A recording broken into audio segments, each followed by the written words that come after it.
A second Canadian has been detained in China on accusations of harming national security. As tension continues between the two countries, it was confirmed on Thursday that Michael Cohen, a businessman, had been detained in addition to former diplomat Michael Cohen, candidate to Chinese protests after it arrested an executive at Telecom's giant Huawei at the request of the US. Meng Wanzhou has been bailed, but may face extradition for fraud. She denies violating sanctions on Iran through Huawei, its business dealings. China has threatened unspecified consequences if she is not released. So high-profile is the case that as President Donald Trump said he could intervene if it helped to avoid a further decline in relations between the US and China, which are locked in a trade war. However,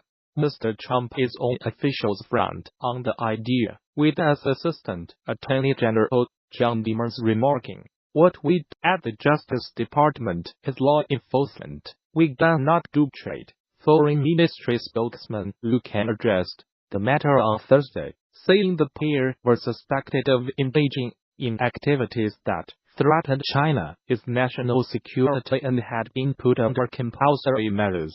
A usual reference to custody, Mr. Lu said the legal rights and interests of these two Canadians have been safeguarded and that the two cases were being investigated separately. Asked if the detentions were in response to Ms Meng's arrest, he said they were part of an operation taken by China's relevant national security authorities in accordance with the laws.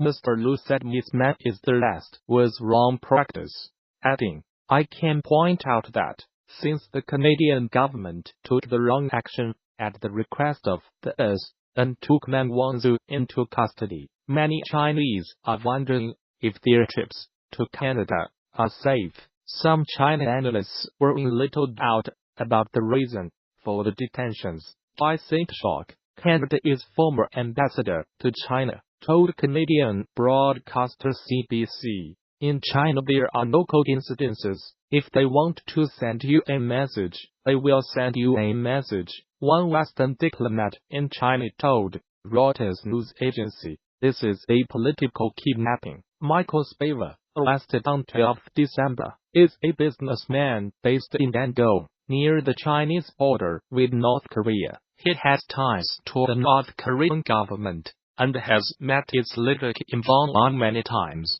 Canadian Foreign Ministry spokesman Gillian Beer confirmed that Mr. Cohen had contacted it earlier in the week because he was being asked questions by Chinese authorities.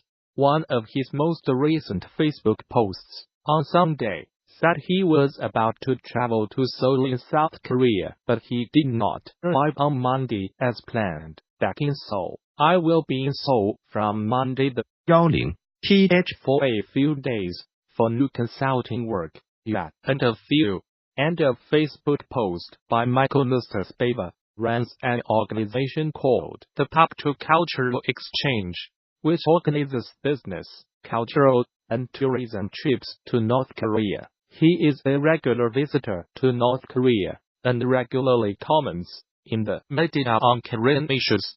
He is particularly well known for helping to arrange the visit by former NBA star Dennis Rodman to North Korea in 2013. Rodman is a personal friend of North Korean leader Kim Jong-un. Ex-diplomat Michael Cohen currently works for a think tank, the International Crisis Group, which has said it is concerned for his health and safety. He was arrested on 10 December. Mr. Lu said the ICG had not been registered as a non-governmental organization ongoing in China, and therefore, it was unlawful for its staff to work there. Checks by Reuters news agency did not turn up a registration for ICG on government databases for those or social enterprises. Asked about Mr. Cohen, Canada said there was no explicit indication of any link to the Meng case. It said his case had been raised directly with Chinese officials. the former Canadian resident, was detained on 1 December in Vancouver, where she has family and property connections. She was granted bail of $10 M6 米$7 4米 on Tuesday but could still be extradited to the US. The US has been investigating Huawei, one of the world's largest smartphone makers, since 2016, believing that it used a subsidiary, Skycom, to bring us manufacturing equipment and millions of dollars in transactions to Iran in violation of sanctions. The Supreme Court of British Columbia was told that Ms Meng, Huawei's chief financial officer, carried this out between 2009 and 2014. She allegedly tricked US banks into clearing transactions for Huawei, which were in reality for Skycom. The banks thus became victim institutions of fraud. Lawyers for Ms Meng told the court that Huawei had already separated itself from Skycom. Ms Meng faces up to 13 years in prison in the US if found guilty of the charges. The Canadian court heard warring parties in Yemen have agreed to a ceasefire for the port city of Hodeidah, principal lifeline for two-thirds of the country. They reached agreement at talks in Sweden brokered by the United Nations. Secretary-General Antonio Guterres said he hoped this would be the starting point to bring nearly 4 years of civil war to a close.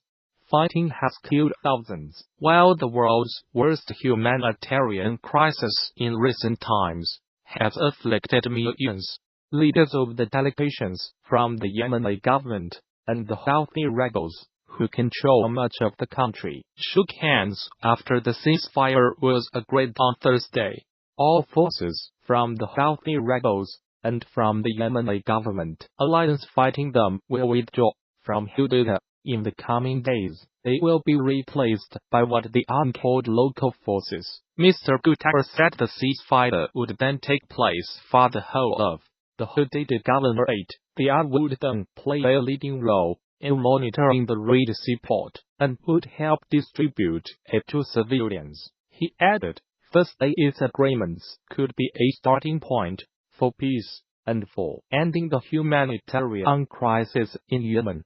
Mr Guterres said a mutual understanding was announced on the nation's third city of Taiz, where there has been intense fighting, although few details were released. There is no agreement yet on a truce for the rest of the country, including the capital Sana'a, which is controlled by the Houthis. Mr Guterres said he hoped for a deal within a week on reopening Sana'a airport. He said a new round of talks would take place at the end of January. On other issues, the Stockholm talks were the first in 2 years between the Houthis and the Yemeni government, which has had the backing of a Saudi-led coalition since 2015. Yemen has been devastated by a conflict that escalated in early 2015. When the Houthis seized control of much of the west of the country and forced President Abdel Mansur Hadi to flee abroad, alarmed by the rise of a group they saw as an Iranian proxy, the UAE, Saudi Arabia and 7 other Arab states intervened in an attempt to restore the government. At least 6 civilians have been killed and 560 injured in the fighting. According to the United Nations, thousands more civilians have died from preventable causes, including malnutrition, disease, and poor health. The World Health Organization warned in October that about 10 new suspected cases of cholera were now being reported every week. A statue of Mahatma Gandhi, the famed Indian independence leader, has been removed from a university campus in Ghana, its capital. Accra University of Ghana lecturers began a petition for its removal shortly after it was unveiled in 2016 by India's former President Pranab Mukherjee.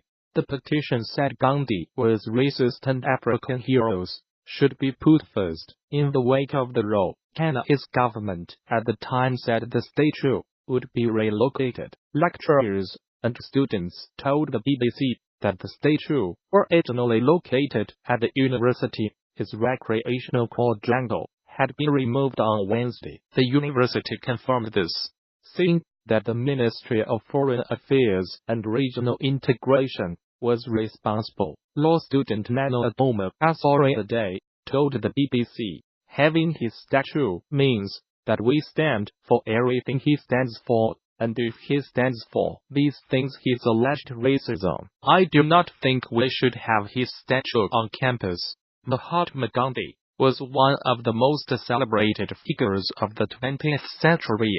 He is best known for leading nonviolent resistance to British colonial rule in India. However, as a young man, he lived and worked in South Africa, and although he has inspired people throughout the world, his comments on Black Africans have been controversial.